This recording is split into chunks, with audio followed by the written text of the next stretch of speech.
Hi everyone. তো এটা হলো আমার একটা ড্রাগন ফ্রুটের গাছ। দেখো তাতে একটি মাত্র ফল ধরে রয়েছে। আর গাছটাও আমার ছোট, তাতেই একটা ফল হয়েছে আর আমি তো তাই ভীষণ খুশি। তো এই ফলটাকে আমি এখন তুলে নিচ্ছি। কালকে তোলার কথা ছিল, এসে দেখলাম কাঁচা, আর আজকে এসে দেখছি ফেটে গেছে। তো তাই তুলে নিচ্ছি আমি ফলটাকে। তো আমরা যারা বাগান প্রেমী তারা বোধহয় আমার সঙ্গে সবাই একমত হবে যে আমরা যারা নার্সারি থেকে ফল বা ফুলের গাছ কিনে আনি, তাতে যতই ফল ফুল থাক না কেন, সেটা আমাদের যতটা না আনন্দিত করে তার থেকে বেশি আনন্দিত করে যখন আমরা নিজেদের যত্নে একটু একটু করে গাছটাকে বাড়িয়ে সেখান থেকে ফল বা ফুল পাই। তাতে ফলটা ছোট হোক বা বড় হোক কিছু এসে যায় না, আমাদের আনন্দ কিন্তু খুব হয়।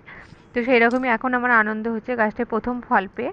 তো এই দেখো ফলটাকে আমি কাটলাম, কেটে দেখলাম ফলটা কিন্তু পিঙ্ক কালারের। আর আমি মূলত দু ধরনের কালার দেখেছি, একটা সাদা একটা পিঙ্ক। তো আমার গাছের ফলটার কালার পিঙ্ক হয়েছে। তো ড্রাগন ফ্রুটটা খেতে কেমন সেটা নেক্সট ভিডিওতে তোমাদের সঙ্গে শেয়ার করবো। আজ আসি, টাটা। Please subscribe.